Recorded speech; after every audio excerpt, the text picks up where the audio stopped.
یہ ہمیں ارادہ کرنا ہے کہ محرم آیا غم نہیں کرنا، رنج نہیں کرنا، بلکہ ہم کو حوصلہ اور ارادہ رکھنا ہے کہ جس طرح انہوں نے دین کے خاطر اپنی جان کو جان نہیں سمجھا، آج سے ہم عہد کرتے ہیں، آج سے ہم یہ وعدہ کرتے ہیں کہ خدا کی عبادت کے لیے، خدا کی بندگی کے لیے، خدا کی رحمت کے لیے اور خدا کے تمام احکامات کو بجا لانے کے لیے اپنی تمام کی تمام ایکٹیویٹی کو لگا دیں گے۔ یہ ہے محرم کا پیغام۔ لیکن نماز نہیں پڑھیں گے، ایک سجدہ آ کر نہیں کریں گے، شریعت کا کھلواڑ بن جائیں گے، لیکن محرم میں 10 دن تک نقارہ ضرور پیٹیں گے، علم ضرور نکالیں گے، تعزیہ ضرور لگائیں گے، کھپچیوں کے ساتھ میں جو ہے بالکل وہی شکل دی جاتی ہے جو غیر جو ہے ایک تصویر کو شکل دیتے ہیں۔ ان کے یہاں چھوٹے چھوٹے دیوی دیوتائے بن جاتے ہیں اور آپ اس کو جو ہے کھپچیوں کی شکل میں تعزیہ کہہ دیتے ہیں۔ جو آستھا ہوئی دونوں برابر ہو گئے، دونوں غلط ہیں۔ اللہ کے عبادت کا جو اہم مسئلہ ہے وہ صرف اللہ کے ساتھ خاص ہے اسلام میں، تو اس چیز کو سمجھنا ہے۔ پھر اللہ کے رسول صلی اللہ علیہ وسلم نے اس موقع پر کیا کہا اس کو سمجھنا ہے۔ ہمیں جناب امام حسین کی شہادت کا پورا پس منظر کو سمجھنا چاہیے کہ انہوں نے کیوں بازی لگائی، کیوں ایسی کیفیت پیدا ہوئی، کیوں وہ شہید ہوئے، کیوں انہوں نے اپنی شہادت کو پیش کر دیا اسلام کے خاطر، اس کو ہم نہیں جانتے۔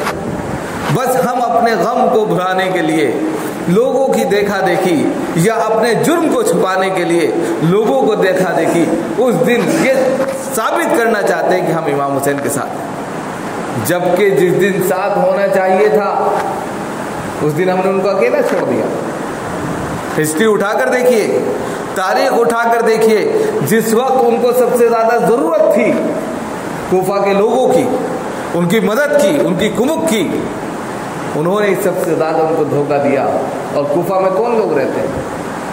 ہمارے شیعہ بھائی رہتے تھے، جو بہت تاریخ اگر دیکھیں تو اس میں روافض بھی تھے، اس میں اور بھی بہت سے شیعان علی بھی تھے، بہت سارے لوگ تھے، لیکن انہوں نے ان کی مدد نہیں کی۔ اور جب مدد نہیں کی اور جب شہادت ہو گئی تو رونے پیٹنے لگے۔ ارے رونے پیٹنے سے اب کیا ہوگا؟ اگر اتنی ہی محبت تھی جس کے لیے آپ نے 1 2 نہیں 150 300 خط لکھے کہ مکہ سے آپ جو ہے کوفہ آ جائے، ہم آپ کے ہاتھ پر بیعت کرنا چاہتے ہیں، ہم آپ کو اپنا امیر بنانا چاہتے ہیں، ہم چاہتے ہیں کہ اسلام کا ڈنکا بجے، ہم چاہتے ہیں کہ اسلامی شریعت کا نفاذ ہو، اور آپ کے بغیر یہ نہیں ہو سکتا، آپ نے کیوں بلایا؟ اور جب وہ آ گئے تو سب بھاگ گئے، چھوڑ دیا ان کو بے یار و مددگار۔ اور عبید اللہ بن زیاد کی فوجوں نے ان کے ساتھ میں جو سلوک کیا، آپ تڑپ جائیں گے اگر وہ پورا واقعہ آپ کے سامنے آ جائے کہ کتے اور بلی پانی پی رہے تھے اور امام حسین کے چھوٹے چھوٹے معصوم بچے پیاس سے سسک کر مر گئے، تیر ان کے گلے میں آ کر لگ رہا تھا، لیکن کسی انسان یعنی جانوروں کو رحم آ جائے جانوروں پر، لیکن انسان کو انسانوں پر رحم نہیں آ رہا۔ ان کے پورے قافلے کو، 72 کے 72 لوگوں کو، چھوٹے چھوٹے بچوں کو، سکینہ اور سلمہ اور چھوٹے علی اصغر، علی اکبر، ان تمام بچوں کی کیفیت کو اگر آپ دیکھیں تو لگتا تھا کہ یہ بچے اگر خدا کے سامنے اس چیز سوال کر لیں کہ اس انسانیت نے ہمارے لیے کیا کیا تو ان کی پکڑ ہو جائے۔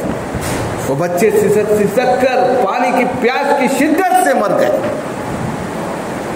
کسی نے ان کے اوپر تیر چلایا تو حلقوم پر، گلے پر آ کر لگ گیا، لیکن پانی نہیں دیا گیا، ایسی جگہ ان کو مارا گیا۔ اور پھر آپ ان پر ماتم کریں، پھر اپنے جرم کو چھپانے کے لیے ان کے اوپر روئے، گڑ گڑائے، جبکہ اللہ ان کو کہہ رہا ہے کہ وہ تو زندہ ہے، وہ تو سرخرو ہو گئے، وہ اللہ کے یہاں آباد ہو گئے، وہ اللہ کے یہاں آپ زندہ ہیں، جہاں چاہتے ہیں پھرتے ہیں، جہاں چاہتے ہیں کھاتے پیتے ہیں۔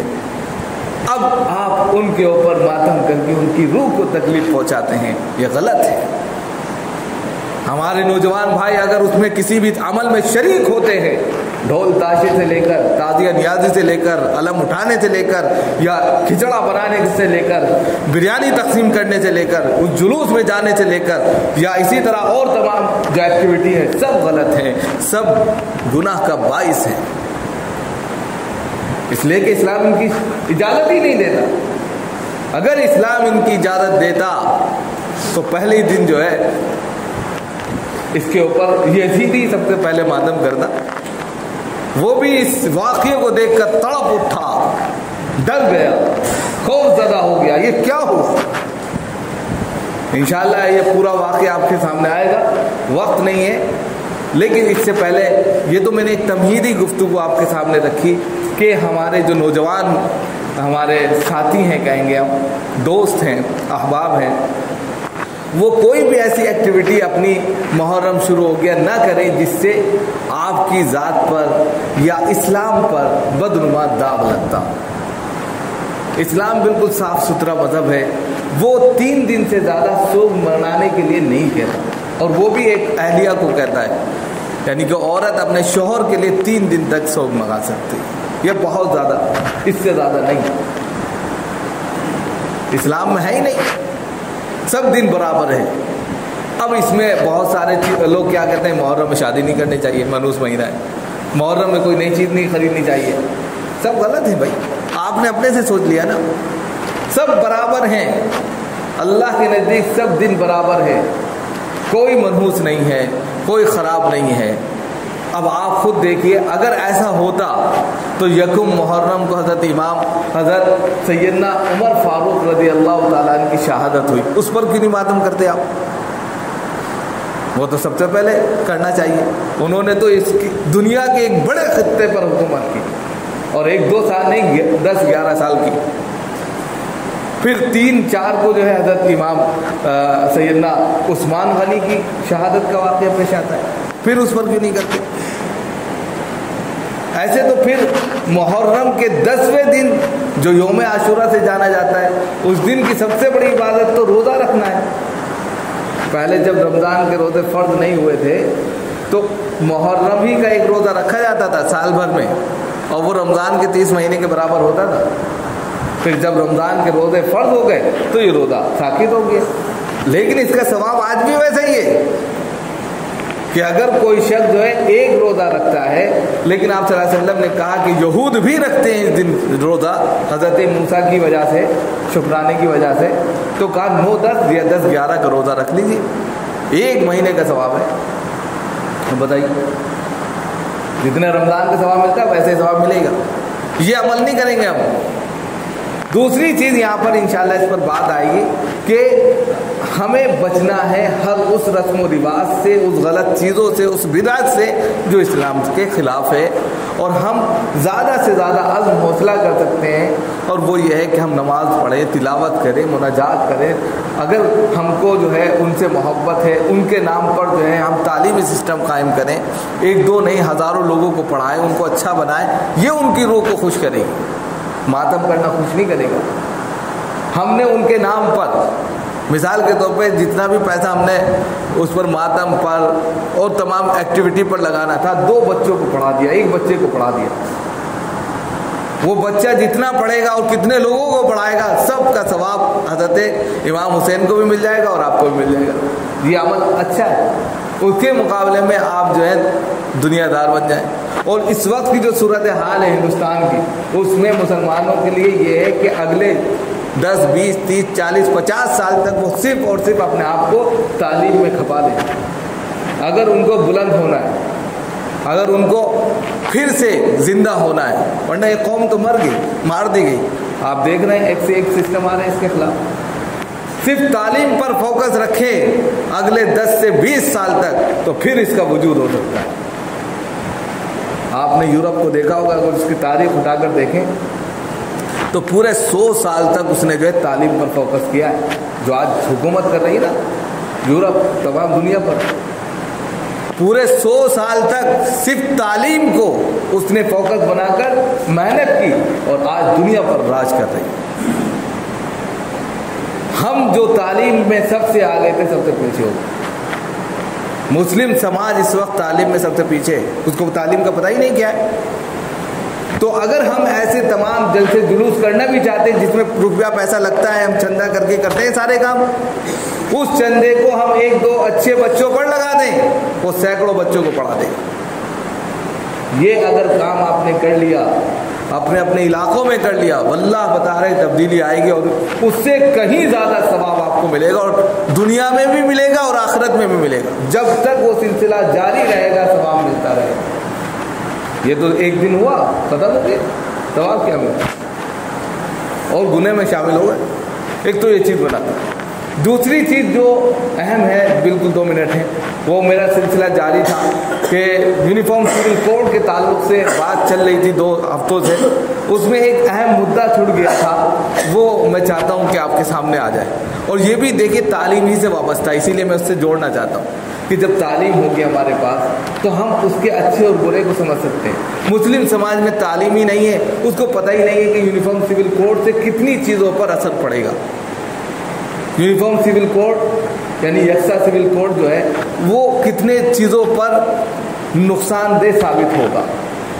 تقریباً جو وہاں سے گورنمنٹ کی طرف سے چیزیں آئی وہ 13 آئی ہیں، اس میں سب سے پہلے جو مسئلہ آئے گا وہ شادی بیاہوں کا ہے۔ ہمارے یہاں کوئی عمر کی قید نہیں ہے، لڑکی جوان ہوئی شادی کر دو، رشتہ اچھا ملا، لیکن اب اس میں انہوں نے کہا ہے کہ عمر کی قید ہوگی۔ پھر ہمارے یہاں کوئی رجسٹریشن نہیں ہوتا، آپس میں سمجھوتا ہوتا ہے، شادی ہو جاتی ہے۔ اب انہوں نے کہا نہیں، ہر شادی کو رجسٹریشن کرانا پڑے گا۔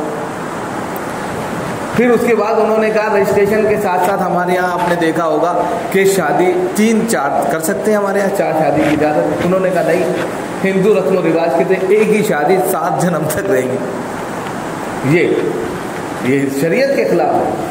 پھر انہوں نے کہا کہ مزید جو ہے ہمارے یہاں مثال کے طور پر اگر طلاق ہو جاتی ہے اور پھر سے وہ لوگ آپس میں جڑنا چاہتے ہیں، نکاح کرنا چاہتے ہیں، تو اس کی ایک کیفیت بتائیے کہ حلالہ ہے اور عدت ہے۔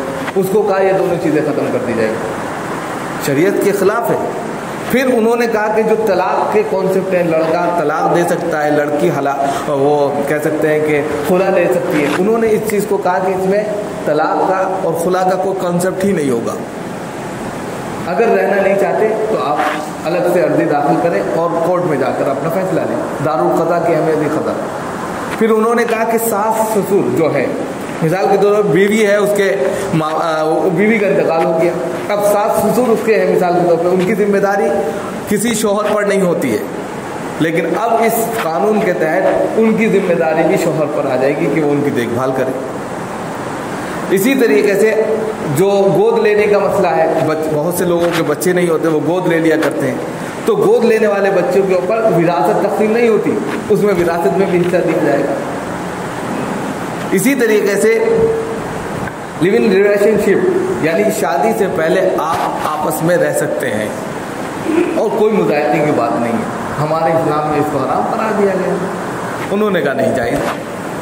تو اس طرح کے جو اتنے نقصان دہ اسلام کی تعلیم، اس کی شریعت کے خلاف یعنی واضح طور پر جو ہے جو پیغامات لے کر آ رہے ہیں، جو احکامات لے کر آ رہے ہیں، اس کا نقصان صرف اور صرف ہمارے اوپر نہیں پڑے گا، نسلوں پر پڑے گا۔ جب ہم غلط کام کرتے ہیں، گناہ کرتے ہیں، کوئی بھی عمل کرتے ہیں، تو ظاہر میں ایسا لگتا ہے کچھ ہوا ہی نہیں، اس کا اثر ایک دم نہیں ہوتا ہے، نسلوں پر جا کر پڑتا ہے۔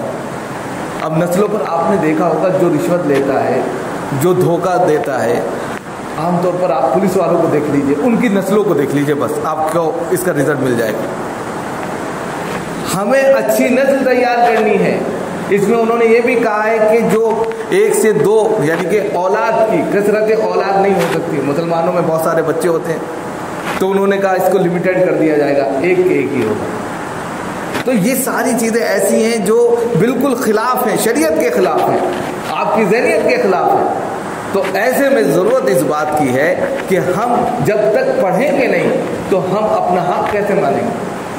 ہم مانگ ہی نہیں سکتے، ہم کو پتہ ہی نہیں۔ اس لیے ہم آپ سے درخواست کرتے ہیں کہ پڑھائی پر زیادہ سے زیادہ فوکس کریں، اپنے محلے کے 4-6 لوگوں کو جوڑ کر ایک سینٹر بنائیں جس میں اچھے بچوں کو داخل کریں، وہ جتنی تعلیم حاصل کریں گے اتنا آپ کا فائدہ ہے۔ اللہ تعالیٰ ہم سب کو عمل کی توفیق عطا فرمائے۔